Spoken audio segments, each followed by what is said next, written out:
한국인들은 하루에 한 끼만 먹던데요.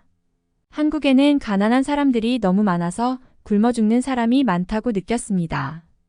여기 한국에 대해 가장 잘 안다는 중국인이 있습니다. 과연 중국인은 무슨 말을 하고 있는 것일까요? 안녕하세요. 저는 미국에서 살고 있는 고등학생 크리스티나라고 합니다. 최근 제가 다니고 있는 학교에 중국인 친구가 전학을 와서 아시아에 관심이 많이 생긴 학생이기도 하죠. 중국인 친구가 오기 전까지만 해도 저희 학교에는 아시아 계통의 학생이 없었기에 저희 모두가 아시아 친구를 사귀고 싶은 열망 같은 것이 있었어요. 몇 년 전부터 아시아에 대한 관심이 굉장히 뜨거워졌고 아시아의 음악, 음식, 패션 등의 여러 문화들을 배우고 싶은 친구가 많거든요. 아시아 중에서도 한국은 정말 엄청난 문화를 지닌 나라라고 알고 있었고 한국이 아시아에서 가장 잘 사는 나라이며 가장 큰 나라로 알고 있었죠. 저희 학교에서는 아시아에 대한 지리나 역사에 대해서 배우지 않기에 최신 문화가 아닌 것에 대해서는 모두가 관심을 가지지 않았거든요. 어쨌든 한국하면 아시아이고 아시아하면 한국이라는 생각만 가지고 있었죠. 한국어를 배워서 아시아에 놀러 가면 말이 통할 거라는 생각을 가진 친구도 있을 정도였죠. 저 또한 틈틈이 한국어를 공부해서 한글로 제 이름 정도는 쓸 줄 알고 가끔 인스타나 유튜브에서 한국 아이돌들이 라이브 방송을 할 때에 한국어로 댓글을 남기고 소통하는 정도의 기본적인 한국어를 할 수 있게 되었습니다. 그런데 충칭에 살던 중국인 친구가 전학을 오면서 한국의 모든 것들은 전부 거짓이라는 사실을 알게 되었고 저희는 정말 큰 충격을 받을 수밖에 없었습니다. 한국은 중국인들이 만든 나라이며 한글과 한국어는 중국의 언어를 베껴서 만든 짝퉁이라고 했죠. 또한 K-팝과 한국 음식은 전부 중국의 음악과 중국의 음식을 따라했고 중국에서 유명하지 않는 밴드의 음악들이 한국의 유명한 노래화되었다는 내용을 많이 들을 수 있었습니다. 그리고 중국이 아시아에서 가장 큰 나라이고 많은 인구가 있기 때문에 가장 잘 사는 나라라는 말을 들었죠. 처음에는 믿을 수 없었습니다. 저희에게는 한국이 가장 멋진 나라였고 한국인들이 가장 좋았거든요. 그런데 중국에서 떨어져 나간 나라가 한국이라는 말을 들었고 중국인들의 후손이 한국인이라는 말을 듣게 되자 저희 모두 충격에 빠졌죠. 그런데 인터넷이나 유튜브를 아무리 살펴보아도 그런 내용은 정말 찾아보기 힘들었습니다. 특히 한국의 역사를 다루는 영상을 찾아보면 한국의 고대사가 굉장히 엄청났다는 내용을 담는 경우가 많았죠. 그런데 중국인 친구가 빌리빌리라는 중국의 사이트에서 보여주는 영상을 보면 한국인들은 고대 중국인들의 후손들이며 중국의 지배를 받던 나라인데다가 굉장히 가난하고 못 사는 나라라는 내용이 많았죠.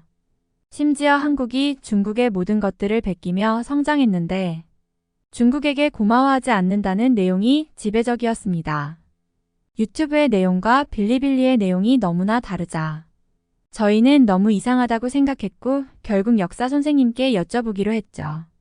교무실에 계시던 선생님께서는 저희를 보며 수업 시간에 설명해 주시겠다면서 공부할 시간을 달라며 사실 아시아에 대해 잘 모른다고 말씀하셨죠. 그러면서 한국이 아마 중국의 영향을 많이 받은 나라가 아닐까 생각하신다며 위치적으로 한국은 굉장히 작고 중국의 옆에 붙어 있는 나라이니 중국의 도움을 받았을 거라는 말을 하시더라고요. 저희는 한국이 세계 최고라는 사실을 믿고 싶었지만 선생님과 중국인 친구가 비슷한 말을 하자 한국보다는 중국이 훨씬 잘 살고 대단한 나라라는 생각을 가지게 될 수밖에 없었습니다. 심지어 중국인 친구는 한국의 빈곤함에 대해서 말하면서 한국 사람들은 너무 굶어서 마른 사람이 많고 하루에 2끼만 먹어도 부자라는 말을 들을 거라면서 한국에 태어나지 않은 것이 축복이라는 말까지 하더라고요. 한국에서 아이돌 문화가 발달하고 그들이 모두 마른 것은 워낙 못 먹고 못 살기 때문에 해외를 상대로 문화 수출을 하는 거라고 했죠. 방송에 나오는 아이돌들도 전부 빼빼 마른 경우가 대부분이고 한국인이 세계에서 가장 비만율이 적은 이유도 먹을 것이 없기 때문이라고 하는데 무언가 그의 논리에 대해 설득되기 시작했죠.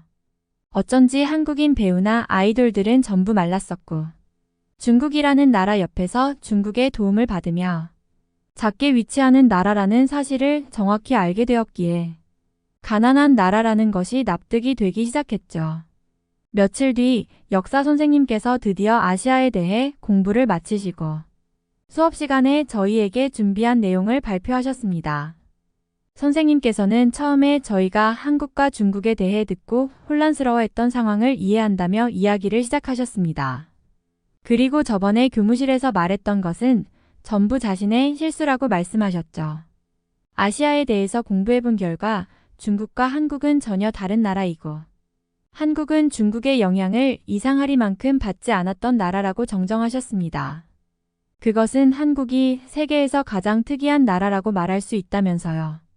보통의 나라는 옆 나라의 영향을 많이 받지만 한국이 중국의 영향을 받지 않고 오히려 중국이 한국의 영향을 받은 것은 정말 세계적으로 유례없는 사례라고 하셨죠. 우선 아시아는 정말 오랜 역사를 가진 대륙이고 각 나라들이 서로 영향을 주고받으며 발전해온 건 맞아요. 하지만 여러분이 들었던 내용들 중에 사실과 거리가 먼 것도 많습니다. 특히 한국에 대해서는 말이죠. 선생님께서는 한국에 대해 간단한 지도를 보여주시며 말씀하셨습니다. 한국은 분명 지리적으로 중국 옆에 위치해 있지만 중국의 한 부분이었던 적은 없습니다. 오히려 독자적인 문화와 역사를 가지고 수천 년을 이어온 나라이죠. 한국의 한글 같은 경우는 중국 문자를 베낀 것이 아니라 조선시대의 세종대왕이라는 왕이 백성들을 위해 직접 창제한 독창적인 문자 체계입니다. 유네스코에서도 한글을 세계적으로 인정한 이유가 있겠죠. 저희는 한글이 중국의 문자가 아니라는 이야기를 듣고 놀랐습니다.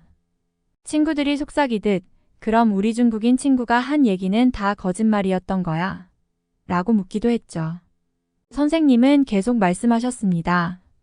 중국은 현재 빌리빌리 같은 자국 플랫폼에서 정보를 접하고 그 정보가 정부의 검열을 통해 걸러진 경우가 많습니다. 유튜브 같은 글로벌 플랫폼에 자유롭게 접근하지 못하는 경우도 많죠. 그래서 여러분의 중국인 친구가 본 내용들이 정확하지 않을 가능성이 큽니다. 그 말씀에 저희는 자연스럽게 중국과 한국의 상황을 비교해보기 시작했어요. 선생님께서는 또 이런 말씀도 해주셨습니다.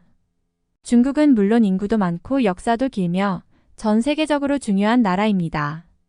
하지만 그렇다고 다른 나라를 폄하하거나 역사를 왜곡하는 건 옳지 않아요.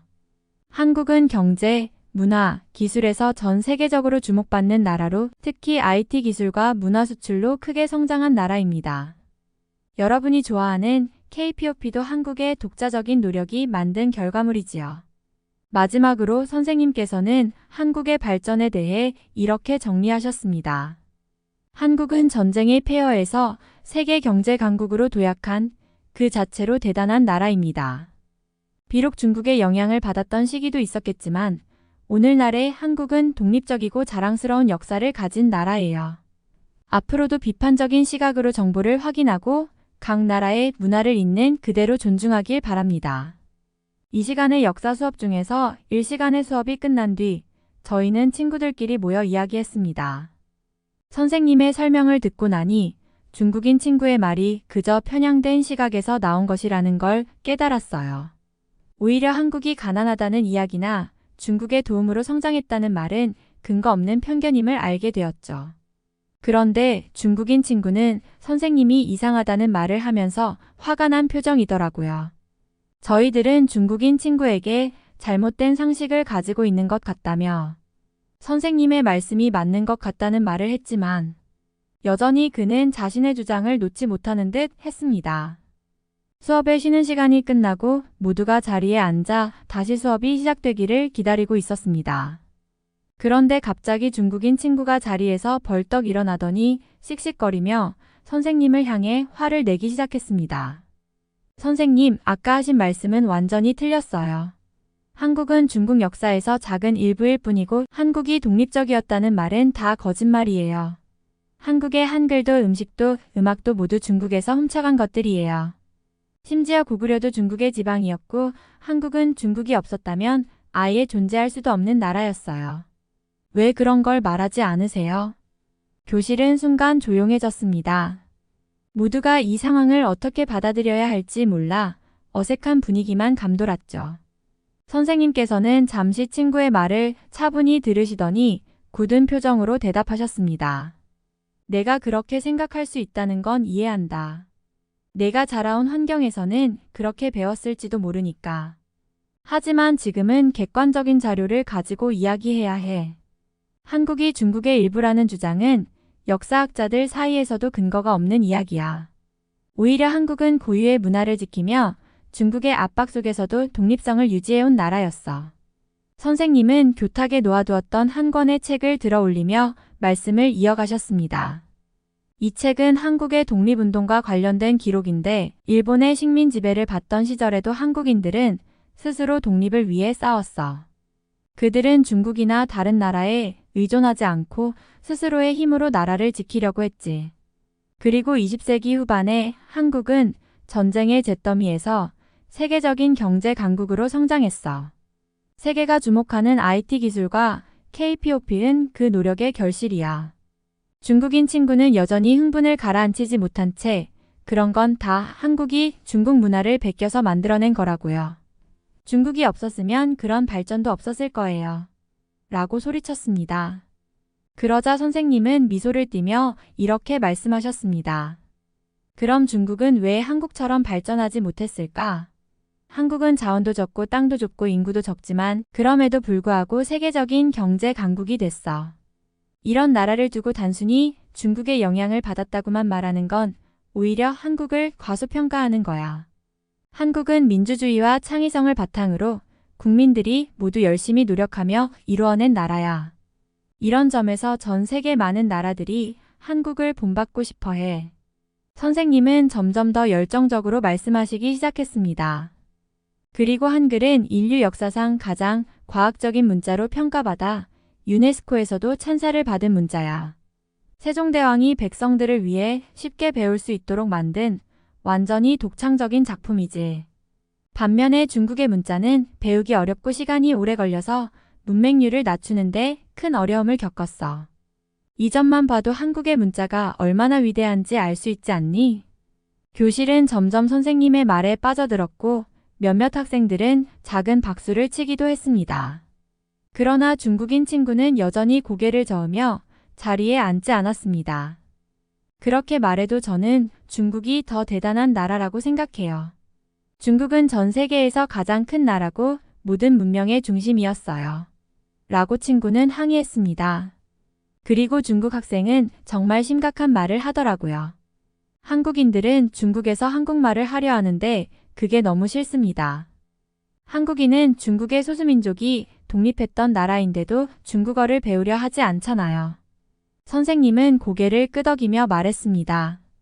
한국은 중국의 소수민족이 독립한 나라가 절대 아니야. 오히려 한국의 땅을 차지하고 나서 한국의 소수민족들이 중국에서 살게 되어버린 안타까운 상황이지. 그리고 물론 중국도 훌륭한 나라고 오랜 역사를 자랑하지. 하지만 크기나 인구만으로 나라의 위대함을 판단할 수는 없어. 진정한 위대함은 국민들의 정신과 노력, 그리고 그들이 만들어낸 성과에서 나오는 거란다. 한국이 지금 세계적인 주목을 받는 이유도 바로 그 점 때문이지. 중국인 친구는 결국 더는 할 말이 없는지 고개를 숙이고 자리에 앉았습니다. 하지만 그의 표정은 여전히 불만으로 가득 차 있었습니다. 교실 안의 긴장감은 여전히 남아 있었지만 선생님은 다시 차분한 목소리로 말을 이어갔습니다. 자, 지금 이야기한 내용들을 역사적인 맥락에서 한 번 더 살펴보자. 한국과 중국 모두 격동해 20세기를 지나면서 현재의 모습을 만들어낸 거야. 하지만 이 두 나라가 겪은 시기는 너무나 달라. 특히 1980년대를 중심으로 비교해보면 한쪽은 비약적인 발전을 이루었고 다른 한쪽은 혼란과 후퇴를 겪었지. 선생님은 칠판에 두 개의 표를 그리며 설명을 시작하셨습니다. 먼저 한국. 19만 6,070년대는 한국이 개발도상국에 위치해 있던 시기였어. 하지만 1980년대에 들어서면서 본격적으로 경제성장이 가속화되었지. 특히 1980년대 초 삼저호황이라 불리는 국제적 경제 환경 속에서 한국은 전자제품, 자동차, 조선산업 등을 통해 세계적인 수출 강국으로 자리 잡았어. 삼성, 현대 같은 기업들이 이 시기에 글로벌 기업으로 성장했고 한국인들은 열심히 일하며 나라를 키워냈어. 선생님은 잠시 말을 멈추고 교실을 둘러보며 학생들의 표정을 살피셨습니다. 모두가 선생님의 이야기에 점점 빠져들고 있었습니다. 반면 같은 시기 중국에서는 어떤 일이 벌어졌을까? 선생님은 두 번째 표에 문화대혁명이라는 단어를 적으며 설명을 이어가셨습니다. 중국에서는 1966년부터 10년 동안 문화대혁명이 진행됐어. 처음에는 마오쩌둥이 사회주의 이념을 강화하기 위해 시작했지만 실제로는 사회 전반에 혼란을 불러왔지. 수백만 명이 사상적 탄압을 받았고 수많은 지식인들이 숙청되거나 노동교화에 보내졌어. 이 기간 동안 학교가 문을 닫고 경제와 문화는 심각하게 침체되었지. 사실상 중국의 현대사는 이 시기 때문에 몇십 년 뒤로 후퇴했다고 볼 수 있어. 칠판에 한국 발전, 성장과 중국 혼란, 후퇴라는 단어가 나란히 적히자 학생들의 얼굴에는 다양한 감정이 스쳤습니다. 중국인 친구는 여전히 고개를 숙이고 있었지만 눈치를 살피며 선생님의 말을 듣고 있었습니다. 문화대혁명 시기에 중국은 많은 인재와 자원을 잃었고 그 피해를 복구하는 데에도 오랜 시간이 걸렸어. 반면 한국은 1980년대에 들어서며 교육과 기술 개발에 집중했지. 그 결과 오늘날의 대한민국은 전 세계가 인정하는 경제 강국이 됐어. 선생님은 마지막으로 한국의 성취를 한마디로 요약하셨습니다. 한국은 작은 나라지만 국민들의 열정과 노력으로 세계 경제에서 중요한 역할을 하고 있어. 반대로 아무리 큰 나라도 혼란과 잘못된 선택으로 인해 역사가 후퇴할 수 있다는 것을 중국의 문화 대혁명이 보여준다고 생각해. 수업이 끝날 무렵 교실 안은 조용했지만 학생들 사이에는 묵직한 생각들이 맴도는 듯 했습니다. 선생님의 이야기는 단순히 한국과 중국을 비교하는 것이 아니라 국가의 미래는 국민과 지도자가 어떤 선택을 하느냐에 달려있다는 깊은 교훈을 주었습니다. 그런데 중국인 친구는 갑자기 한국에 대해서 마구 욕설을 내뱉기 시작했어요. 중국인 친구는 의자에서 벌떡 일어나더니 화난 얼굴로 선생님을 향해 소리쳤습니다. 말도 안 돼요. 한국이 그렇게 대단하다니 선생님은 한국 편만 드는 거 아니에요. 한국은 중국 없이 아무것도 할 수 없는 나라였잖아요. 그리고 지금도 한국이 잘 나가는 척하지만 다 중국 기술 훔쳐서 성장한 거라고요. 학생들은 놀라서 그의 말을 듣고 있었습니다. 몇몇 학생들은 눈살을 찌푸렸고 일부는 그저 당황한 표정을 지었습니다. 선생님은 잠시 말을 멈추고 심호흡을 하며 차분하게 반응했습니다. 내가 그렇게 생각할 수도 있겠지. 하지만 역사는 감정적으로만 바라보면 안 돼. 사실과 증거를 기반으로 논의해야 하는 거야. 그러자 친구는 더 격앙된 목소리로 외쳤습니다. 그럼 한국이 만든 거라고 자랑하는 것들 중에 진짜로 독창적인 게 하나라도 있냐고요? 삼성이 중국 반도체 없으면 무슨 경쟁력을 가지겠어요? 그리고 한글도 중국의 한자를 보고 만든 거잖아요. 교실 안은 다시 긴장감으로 가득 찼습니다. 일부 학생들은 그를 말리려 했지만 그는 계속해서 한국에 대한 부정적인 말을 쏟아냈습니다. 그리고 한국은 그렇게 잘났다고 해도 겨우 작은 나라잖아요. 중국 같은 대국 옆에서 그렇게 자랑할 일이 많다고 생각해요. 선생님은 그의 말을 조용히 듣더니 이내 단호한 목소리로 말을 꺼냈습니다. 자, 너의 감정을 존중하지만 사실을 바로잡을 필요가 있어. 먼저 한글에 대해 이야기하자면 한글은 조선 세종대왕이 1443년에 창제한 문자야. 과학적이고 체계적으로 설계된 문자로 유네스코에서도 세계적으로 인정받고 있지. 그리고 삼성이나 현대 같은 기업은 한국 국민의 노력과 혁신으로 세계적인 성공을 거둔 거야. 중국에서 모든 기술을 베꼈다고 말하는 건 지나친 왜곡이야. 학생들의 시선은 선생님과 중국인 친구 사이를 오가며 팽팽한 긴장을 느꼈습니다. 선생님은 계속해서 차분한 태도로 말했습니다. 그리고 너는 중국이 대국이라고 강조하지만 크기와 인구가 꼭 국가의 발전을 결정짓는 건 아니야. 한국은 작은 나라지만 경제 성장과 민주화, 기술 혁신에서 세계적으로 주목받는 성과를 냈지. 특히 1980년대 이후의 경제 성장은 많은 나라가 교과서적으로 배우고 있어. 반면 문화 대혁명 시기에 중국은 스스로의 자원을 낭비하며 발전 속도를 늦췄어. 역사적으로 볼 때 중요한 교훈이야. 중국인 친구는 여전히 분노를 참지 못하고 중얼거렸지만 선생님의 냉정한 대응에 더 이상 큰 소리를 내지는 못했습니다. 내가 너희들에게 하고 싶은 말은 한국이나 중국이 모두 각자의 역사와 문화를 가지고 있다는 거야. 중요한 건 서로를 존중하며 사실에 기반한 대화를 나누는 것이지 감정에 치우쳐 비난하는 게 아니야. 중국인 친구는 화를 더 이상 참지 못하고 교실 밖으로 나가버리더라고요. 선생님은 크게 심호흡을 하시면서 한 말씀 하셨습니다. 중국에서는 배려라는 단어가 없어요. 배려라는 말 자체가 없기 때문에 배려를 해석할 수 없다고 합니다. 제가 중국에 대해서 공부하면서 가장 충격적이었던 내용입니다. 중국인들 머리에는 다른 사람에게 배려를 해야 한다는 생각 자체가 없다는 거죠. 다른 나라에 대해 이야기할 때에는 조심스럽게 배려해서 말해야 합니다. 중국 학생에게 꼭 배려라는 단어를 알려주고 싶네요. 수업이 끝나고 저희는 학교를 나서며 자연스럽게 오늘의 일을 이야기하기 시작했습니다. 교문을 나와 집으로 가는 길목 저와 친구들. 몇 명은 함께 걸으며 방금 있었던 상황에 대해 의견을 나누었습니다. 진짜 충격적이지 않았어? 루시가 말문을 열었습니다. 아무리 자기가 한국에 대해 안 좋게 생각하더라도 그렇게 막말을 하는 건 정말 예의가 없는 것 같아. 맞아, 에밀리가 고개를 끄덕이며 덧붙였습니다. 특히 선생님이 차분히 설명하려고 했는데도 고집만 부리고 감정적으로 굴더라. 솔직히 중국에 대한 인상이 많이 나빠졌어. 그 친구만 보고 일반화하는 건 아니지만 뭔가 너무 자기중심적인 태도가 실망스러웠어. 저도 동의하며 말을 보탰습니다. 그러게. 그리고 중국에 대해 우리가 몰랐던 부정적인 점도 오늘 좀 알게 된 것 같아. 아까 선생님이 말했던 문화 대혁명 얘기 같은 거 말이야. 그런 일이 있었다는 것도 몰랐는데 그 시기가 중국 역사에 얼마나 큰 상처를 남겼을지 상상이 되더라. 루시는 한숨을 쉬며 말을 이어갔습니다. 그런데 한국 얘기를 들으니까 완전 다른 느낌이었어. 선생님이 말씀하신 80년대 경제성장 얘기랑 한글 창제 같은 역사들 말이야.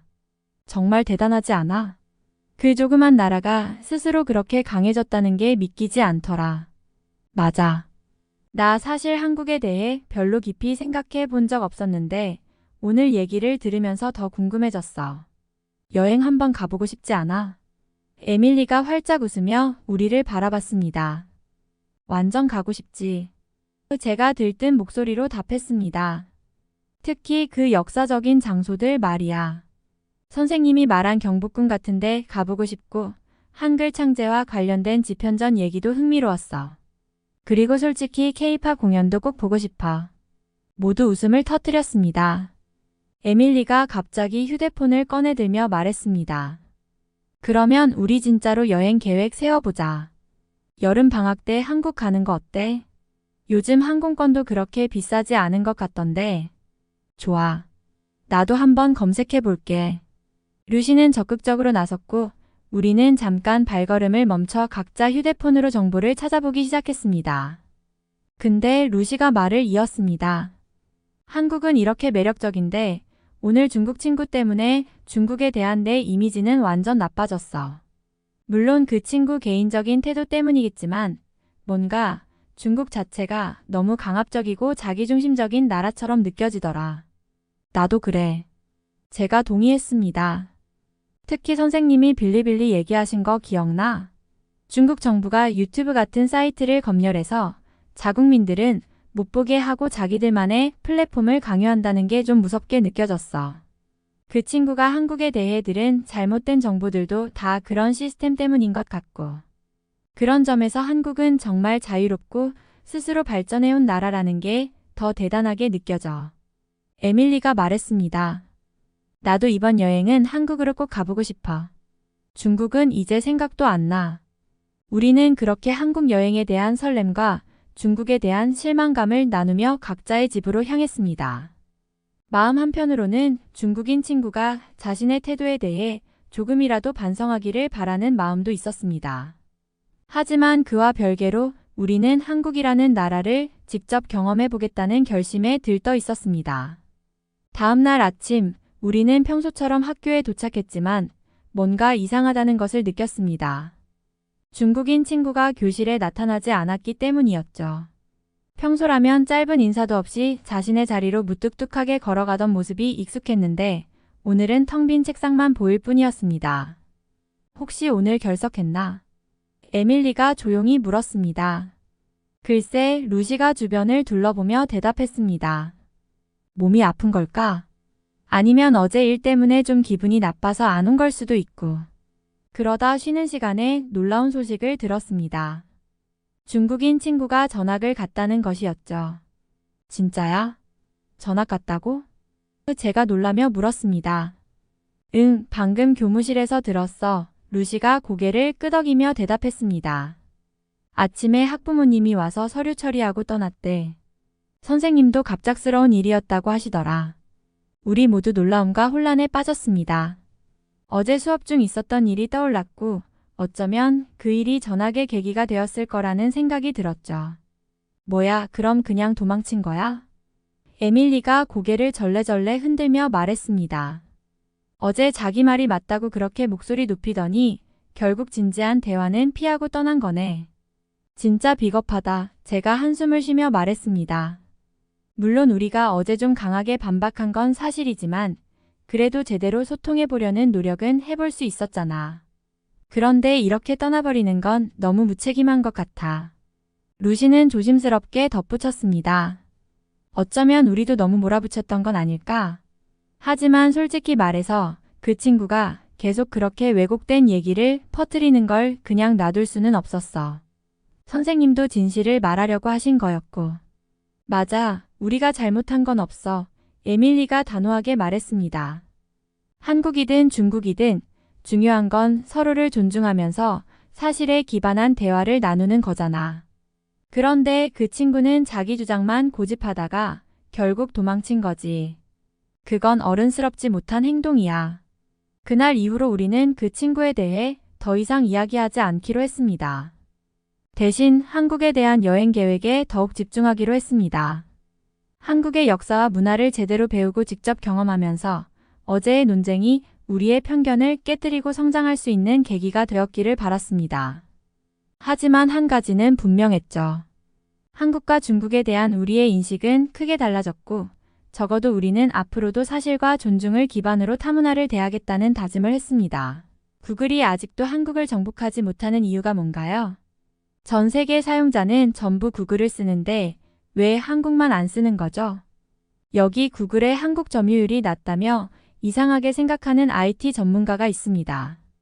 한국에서는 도대체 무슨 일이 일어나기에 구글 사용량이 이렇게 적냐고 하는데요. 오늘의 사연 시작합니다.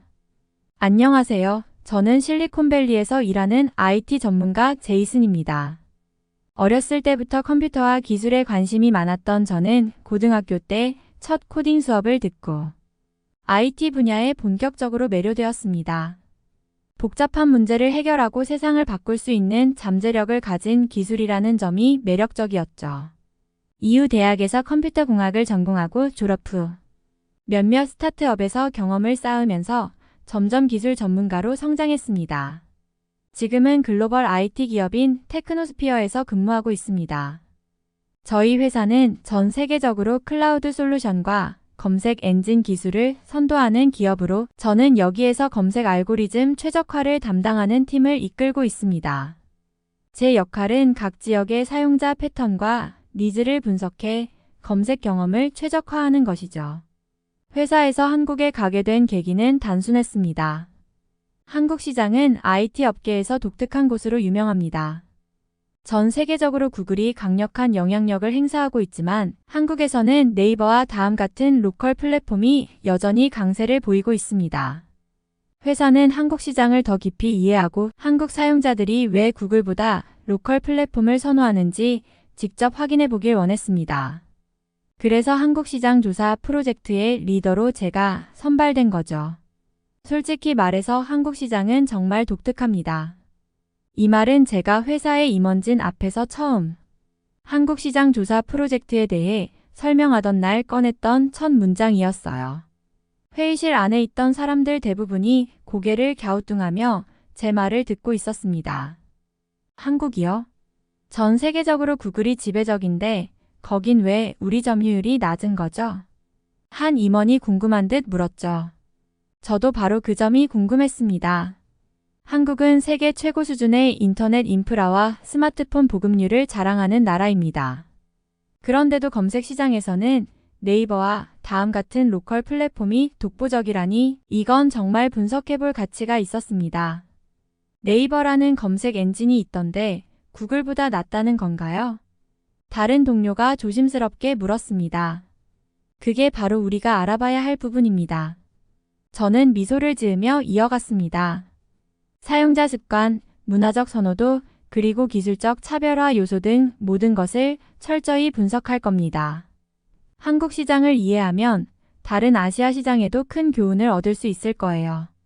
사실 이 프로젝트는 단순한 시장 조사를 넘어 회사의 글로벌 전략과 깊이 연관되어 있었습니다.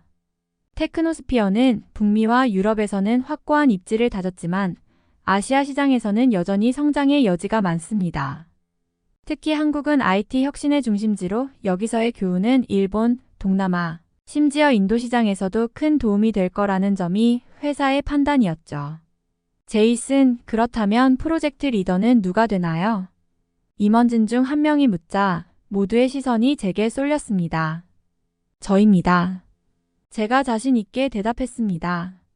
제가 직접 현지에 가서 사용자들의 행동을 이해하고 네이버와 같은 로컬 플랫폼의 강점을 분석해 오겠습니다. 물론 저 혼자 한국에 가는 건 아닙니다. 함께 떠날 동료는 2명, 리사와 샘입니다. 리사는 회사에서 사용자 경험 UX를 담당하는 전문가로 프로젝트마다 중요한 통찰을 제공하는 동료입니다. 섬세한 관찰력 덕분에 사용자 관점에서 문제를 파악하고 해결책을 제시하는 데 뛰어나죠. 그녀와는 이전에도 여러 번 함께 일하며 팀워크를 다져왔기에 이번 프로젝트에서도 큰 도움이 될 거라 확신했습니다. 샘은 데이터 분석 전문가로 말수가 적지만 그만큼 실력으로 모든 걸 보여주는 사람입니다. 복잡한 데이터를 간결하게 정리하고 의미를 찾아내는 능력은 탁월하죠. 그는 언제나 한 발 앞서 데이터의 가능성을 제시하며 팀의 신뢰를 더해줍니다. 출국 당일 우리는 샌프란시스코 국제공항에서 만났습니다. 리사는 활기찬 모습으로 캐리어를 끌고 도착했고 샘은 조용히 우리를 기다리고 있었습니다. 저는 두 동료가 준비를 잘 마쳤는지 묻고 세 사람 모두 긴 여행에 대한 기대와 설렘으로 가득 차 있음을 느꼈습니다. 비행기에 탑승한 후 우리는 각자 준비해온 자료를 꺼내들었습니다. 리사는 한국에서 인기 있는 애플리케이션과 사용자 경험 관련 자료를 검토하며 분석에 열중했고 샘은 태블릿으로 한국의 검색 엔진과 모바일 사용 데이터를 확인하며 조용히 작업을 이어갔습니다. 저는 한국 IT 시장의 전반적인 정보를 살펴보던 중 몇 가지 놀라운 사실을 발견했습니다.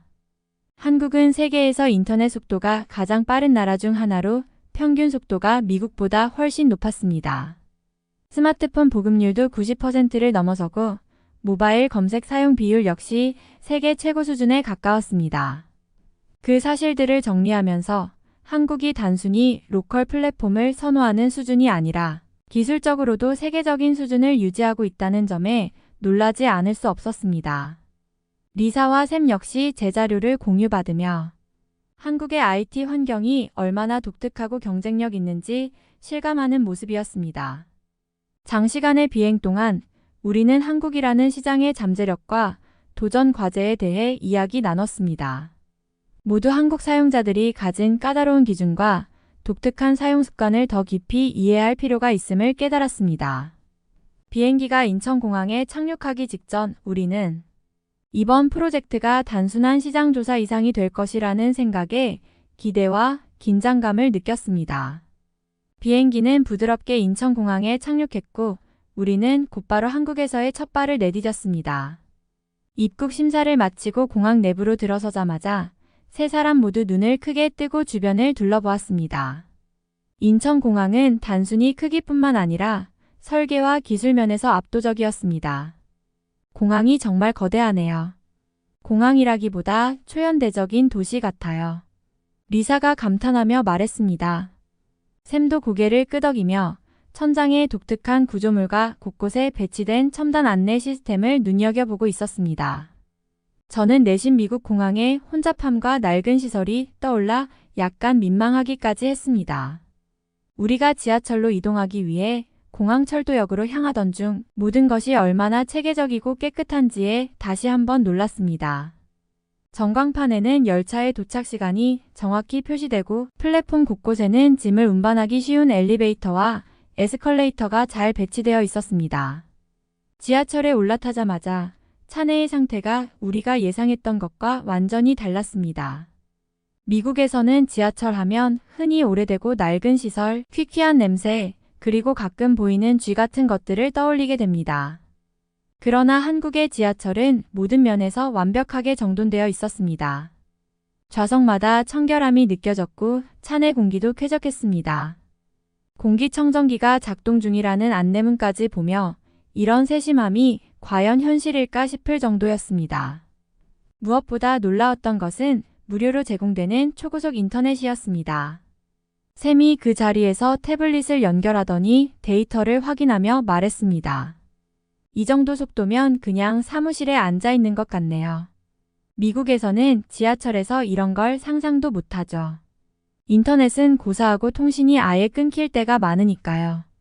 리사는 창밖을 바라보다가 고개를 돌리며 한마디 덧붙였습니다. 여기 공항철도가 이 정도라면 도심 지하철은 얼마나 더 대단할까요? 그녀의 예상은 틀리지 않았습니다. 도심으로 들어가자 지하철의 첨단 시설은 한층 더 놀라웠습니다. 지하철역마다 휴대전화 충전소와 정보 단말기가 배치되어 있었고 화장실조차 호텔 수준으로 깨끗했습니다.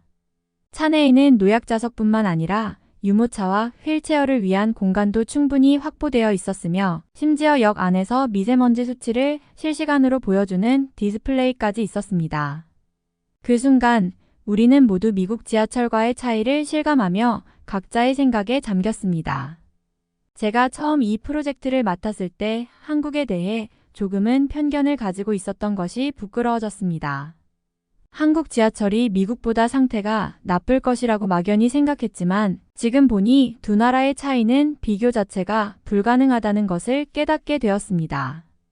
우리는 서울역에 도착하면서도 여전히 감탄을 멈추지 못했습니다. 모든 것이 효율적이고 깨끗하며 사용자 친화적으로 설계되어 있다는 점에서 한국의 대중교통은 정말로 세계적인 수준이었습니다. 그 순간 이번 프로젝트가 단순히 기술적 문제를 다루는 것을 넘어 한국이라는 나라의 문화를 더 깊이 이해할 기회가 될 것이라는 확신이 들었습니다. 서울의 호텔에 짐을 풀고 간단히 휴식을 취한 후 우리는 바로 본격적인 탐구를 시작하기로 했습니다. 한국의 IT 생태계를 이해하기 위해서는 가장 먼저 네이버를 직접 체험해보는 것이 중요하다고 생각했습니다. 저와 리사, 샘은 로비에서 만나 근처 카페로 이동하며 각자의 디바이스를 꺼냈습니다. 저는 네이버 메인 페이지를 열어보자마자 조금 놀랐습니다. 화면은 방대한 정보로 가득 차 있었고 미국의 검색 엔진들과는 전혀 다른 느낌이었습니다.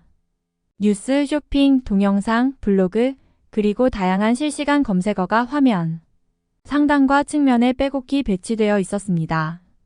정말 많은 정보가 한눈에 들어오네요. 사용자가 원하는 거의 모든 것을 여기서 바로 해결할 수 있을 것 같아요. 제가 감탄하며 말했습니다. 리사도 고개를 끄덕이며 네이버 블로그 기능을 탐색하고 있었습니다. 블로그 플랫폼이 이렇게 활성화되어 있는 것도 흥미롭네요. 사용자가 자신의 정보를 기록하고 공유하는데 굉장히 익숙한 것 같아요. 미국에서는 이런 건 대부분 독립적인 웹사이트나 소셜미디어에서 이뤄지잖아요. 샘은 네이버 검색창에 몇 가지 키워드를 입력해 보더니 검색 결과가 뜨는 방식을 주의 깊게 살펴보았습니다. 검색 결과도 확실히 다르네요. 단순히 웹페이지를 보여주는 게 아니라 연관된 이미지, 동영상, 그리고 카페 게시물까지 통합적으로 보여줘요. 이건 구글에서는 보기 힘든 방식이에요. 특히 지역 사용자들에게 더 유용할 것 같아요. 그들의 의견을 들으며 저도 네이버의 다양한 서비스를 하나씩 체험해 보았습니다. 네이버 지도는 도로 상황과 대중교통 정보를 실시간으로 제공했으며 네이버 쇼핑은 다양한 브랜드와 가격을 한 번에 비교할 수 있는 편리한 인터페이스를 갖추고 있었습니다. 무엇보다 놀라웠던 것은 네이버가 단순히 검색 엔진 이상의 역할을 하고 있다는 점이었습니다. 이는 한국의 IT 생태계가 얼마나 독자적으로 발전했는지를 단적으로 보여주는 사례였습니다. 리사가 커피를 한 모금 마시며 말했습니다. 이해가 돼요. 한국 사용자가 왜 구글 대신 네이버를 선호하는지. 단순히 검색 기능만 필요한 게 아니라 삶의 다양한 부분을 이 플랫폼 하나에서 해결할 수 있으니까요. 샘도 동의하며 덧붙였습니다. 그리고 네이버는 한국 사용자들의 문화와 니즈를 정확히 이해하고 있는 것 같아요. 구글처럼 글로벌하게 퍼지지 않더라도 이렇게 로컬 시장에서 강력하게 자리 잡는 것도 하나의 성공 방식이라는 걸 배웁니다. 한국은 카페도 굉장히 새로웠는데요. 미국의 카페는 대개 커피를 테이크아웃해서 빠르게 마시고 가는 곳이 많지만 한국의 카페는 그 자체로 여유로운 시간을 즐길 수 있는 공간이었습니다. 특히 사람들의 소셜 활동도 눈에 띄었습니다. 친구끼리 혹은 업무 미팅을 하거나 혼자서도 책을 읽으며 시간을 보내는 사람들이 많았습니다. 미국에서는 커피를 마시고 나서 곧바로 나가는 분위기인 반면 한국에서는 그 공간을 충분히 즐기고 각자만의 시간을 보내는 문화가 자리 잡고 있었습니다. 카페에서 시간을 보낸 후 우리는 사전에 약속한 한국의 IT 회사로 향했습니다. 그곳은 한국의 대표적인 기술 기업 중 하나로 한국 내에서 네이버와 같은 거대 플랫폼과 경쟁하는 중요한 회사였습니다. 우리를 맞이한 사람은 이 회사의 전략 부서에 있는 부장님이었습니다. 그는 우선 우리에게 회사의 비전과 전략을 간단히 소개한 후 네이버와 한국의 IT 시장에 대한 이야기를 시작했습니다. 한국의 IT 시장은 정말 특별합니다. 우리가 여기에 존재하는 이유는 바로 이 시장이 갖는 독특한 특성과 잠재력 때문이지요.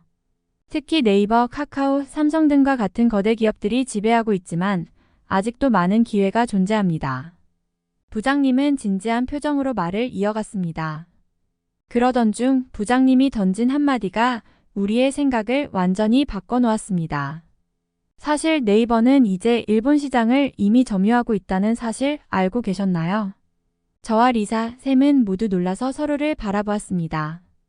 일본 시장을 점유하다니 그건 정말 충격적인 정보였습니다. 일본은 한국과 가까운 나라이지만 동시에 일본의 전통적 IT 시장은 매우 독특하고 일본 기업들이 강력하게 자리 잡고 있었기 때문입니다. 부장님은 이 이야기를 이어갔습니다. 네이버의 라인 서비스가 일본에서 매우 큰 인기를 끌고 있죠. 사실 일본에서 라인 앱은 단순한 메신저를 넘어서 쇼핑, 게임, 금융 서비스까지 제공하는 종합 플랫폼으로 자리 잡았습니다. 그들은 이미 일본의 모바일 시장에서 막강한 입지를 자랑하고 있죠. 일본 사람들이 스마트폰을 사용할 때 라인을 통해 많은 서비스를 이용하고 있다는 걸 알고 있죠. 부장님의 설명에 우리는 놀라움과 함께 강한 인상을 받았습니다. 네이버가 일본 시장에서 이렇게 큰 성공을 거두었다는 사실을 몰랐던 우리는 한국과 일본의 IT 산업이 이렇게 밀접하게 연결되어 있다는 점에서 놀랐습니다. 그리고 일본에서는 카카오톡보다 라인이 더 많이 사용되고 있다는 점도 흥미롭습니다. 한국에서 성공한 서비스가 일본에서도 그만큼 강세를 보일 수 있다는 점은 한국 IT 기업들이 어떻게 글로벌 시장에서 경쟁력을 가지게 되었는지를 잘 보여주는 사례죠. 부장님은 계속해서 이야기를 이어갔습니다. 하지만 일본 시장에 진입하는 건 그리 쉬운 일이 아니었습니다. 일본 시장은 매우 보수적이고 일본인의 소비 성향을 정확히 파악하는 것이 중요했습니다. 네이버는 현지화 전략을 통해 라인을 성공적으로 안착시켰고 그 덕분에 일본에서도 강력한 플랫폼으로 자리 잡을 수 있었죠. 이 말을 들으며 저는 한국 IT 기업들이 얼마나 치밀하게 전략을 세워 해외 시장에 진입하는지를 실감할 수 있었습니다. 특히 일본처럼 강력한 자체 기업들이 있는 시장에서 성공을 거두었다는 점에서 네이버와 라인의 글로벌 전략은 정말 대단하다고 느꼈습니다. 리사는 그 이야기를 듣고 놀란 표정으로 말했습니다. 그럼 네이버가 일본에서 그렇게 큰 성공을 거둔 이유는 단순히 좋은 기술 때문만은 아닌 거군요. 현지 시장에 맞춘 전략과 문화적 이해가 크게 작용했겠네요. 정확히 그렇습니다. 부장님은 고개를 끄덕이며 덧붙였습니다. 문화적인 이해와 그에 맞는 서비스 제공이 성공의 핵심입니다. 일본인들이 선호하는 모바일 사용 패턴을 분석하고 그에 맞춰 다양한 서비스를 연계한 결과가 좋은 성과로 이어진 거죠. 그 이야기를 들으며 우리는 다시 한번 한국의 IT 기업들이 얼마나 빠르게 변화하고 성장하는지, 그리고 그들이 글로벌 시장에서 어떤 방식으로 자리를 잡고 있는지에 대해 깊이 생각하게 되었습니다. 한국 IT 산업의 위상은 단순히 기술적인 진보에 그치지 않고 다양한 문화와 시장을 이해하고 대응하는 전략적 접근에 있다는 점에서 정말 놀라운 경험이었습니다. 그 이야기를 듣고 나서 저는 한국의 IT 산업이 정말 상상 이상으로 발전했다는 사실을 실감하게 되었습니다. 사실 처음 한국에 도착했을 때 저는 구글이 한국 시장에서도 여전히 강력한 검색 엔진으로 자리 잡고 있을 것이라고 생각했습니다. 하지만 이제는 그 생각이 완전히 바뀌었습니다. 한국에서는 구글의 검색창이 굳이 필요하지 않다는 사실을 깨달았기 때문입니다. 네이버와 카카오는 단순한 검색 엔진을 넘어서 종합적인 디지털 플랫폼으로 자리 잡고 있습니다. 네이버는 검색뿐만 아니라 뉴스, 블로그, 카페 등 다양한 콘텐츠 서비스를 제공하며 그 자체로 하나의 큰 생태계를 이루고 있습니다. 사람들은 네이버에서 정보를 얻고 다양한 커뮤니티 활동을 하며 그 안에서 다양한 서비스를 소비하는 것이 일상이 되어버렸습니다. 검색이 단지 정보를 찾는 도구에 그치지 않고 사람들의 삶과 밀접하게 연결된 중요한 플랫폼으로 발전한 것이죠. 카카오는 그보다 한 발 더 나아가 카카오톡을 통해 커뮤니케이션을 넘어서 다양한 서비스를 제공합니다. 쇼핑, 결제, 게임, 금융 서비스까지 모두 카카오톡 안에서 이루어지며 그 자체로 사람들이 일상에서 빠져나갈 수 없는 앱이 되어버렸습니다. 카카오는 카카오페이와 같은 금융 서비스를 통해 사람들의 결제 방식까지 혁신적으로 바꾸었죠. 한국인들에게 카카오는 이제 단순한 메신저 이상의 존재입니다. 이런 서비스를 통해 한국에서는 구글이 제공할 수 있는 검색 기능 외에도 많은 서비스를 손쉽게 이용할 수 있다는 점에서 구글이 그 역할을 대신할 수 없다는 걸 느꼈습니다. 미국에서와는 달리 한국의 IT 환경은 이미 너무나도 다채롭고 잘 발달된 시스템이기 때문에 굳이 구글 검색이 주로 쓰일 이유가 없었습니다. 사람들이 네이버와 카카오의 서비스를 통해 정보를 얻고 소통하고 다양한 활동을 한다는 점에서 구글은 한국 시장에서 비교할 수 없을 만큼 작은 존재가 된 것입니다. 그런 생각을 정리하며 저는 한국의 IT 산업이 단순히 뛰어난 기술력뿐만 아니라 전반적인 경제적, 사회적 구조에서 얼마나 혁신적으로 발전해 왔는지를 느꼈습니다. 이 점에서 최근 읽었던 한 논문이 떠올랐습니다. 그 논문은 글로벌 기술 리더십과 한국의 부상라는 제목을 가지고 있었고 한국이 앞으로 미국을 넘어설 가능성에 대해 심도 깊게 분석한 내용이었습니다. 논문에서는 한국의 빠른 경제 성장과 함께 특히 기술 혁신에서의 성과를 강조하고 있었습니다. 저자는 한국이 앞으로 몇 년 내에 세계 기술 시장에서 미국을 능가할 가능성이 크다고 주장했습니다. 그 이유로는 한국이 이미 글로벌 시장에서의 디지털 혁신을 선도하고 있고 특히 AI, 오지, 반도체, 그리고 스마트폰 등 여러 분야에서 미국을 추월하거나 견줄 만한 기술을 개발해 왔다는 점을 들었습니다. 한국의 기업들은 기술뿐만 아니라 사회적 구조와 산업 생태계를 혁신하며 발전해 왔습니다. 논문은 이렇게 시작됩니다. 특히 네이버와 카카오는 단순히 기술 기업을 넘어 사람들의 삶을 변화시키는 중요한 플랫폼으로 자리 잡았으며 이는 미국의 구글과 애플의 시스템과 비교할 때 더 빠르고 더 효과적인 방식으로 사회에 통합되었습니다. 한국의 산업 구조는 작은 규모에서 시작해 빠르게 혁신을 이루었고 이는 정보기술 분야뿐만 아니라 제조업, 자동차, 헬스케어 등 다양한 산업으로 확장되었습니다. 이 같은 변화는 한국이 단기적인 기술 혁신을 넘어 글로벌 시장에서 리더십을 쥐게 될 가능성을 키우고 있다는 분석입니다. 그렇다면 왜 미국이 아닌 한국이 이런 위치에 오르게 될까 궁금하더라고요. 논문에서는 그 이유를 두 가지로 요약하고 있습니다. 첫째, 한국은 빠르게 변하는 기술 시장에 적극적으로 대응하며 국가 차원에서 디지털 혁신을 추구해 왔습니다. 둘째, 한국의 기업들은 내부적으로 철저한 연구개발, 투자와 현지화 전략을 통해 글로벌 시장에서 매우 경쟁력 있는 제품과 서비스를 만들어냈습니다. 그 예로 삼성과 LG는 세계 최고의 스마트폰과 가전제품을 만들어내며 이미 글로벌 시장에서 강력한 영향력을 행사하고 있습니다. 이 논문을 다시 떠올리며 저는 한국 IT 기업들이 왜 이렇게 강력하게 성장했는지를 실감하게 되었습니다. 이미 한국은 그들이 만들고 있는 혁신적인 기술과 비즈니스 모델로 미국을 넘어설 준비를 하고 있다는 것이었습니다. 그만큼 한국의 경제 구조와 사회적인 변화는 그 어느 나라보다 빠르게 발전하고 있으며 앞으로도 글로벌 시장에서 중요한 기술적 리더로 자리 잡을 가능성이 크다고 확신할 수 있었습니다. 한국은 이제 세계적인 기술 강국으로 떠오르고 있네요. 리사가 한숨을 쉬며 말했습니다. 우리가 생각했던 것보다 더 빠르고 깊게 발전했어요. 맞아요. 샘도 고개를 끄덕이며 말했습니다. 한국이 앞으로 몇 년 내에 미국을 넘을 수도 있다는 얘기는 그리 놀랍지 않네요. 이미 그들의 IT와 경제가 너무나도 강력하니까요. 저는 그 말에 다시 한번 고개를 끄덕이며 한국의 기술 혁신과 그 발전 속도가 앞으로 어떤 결과를 가져올지 매우 기대된다는 생각을 했습니다. 우리는 한국의 IT 시장을 살펴본 후 자연스럽게 점심시간을 맞이하게 되었습니다.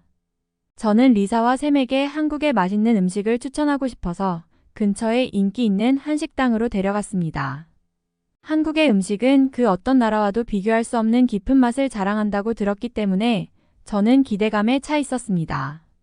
우리는 메뉴를 고르며 다양한 한식을 주문했는데 특히 불고기와 비빔밥, 그리고 다양한 찌개가 인상적이었습니다.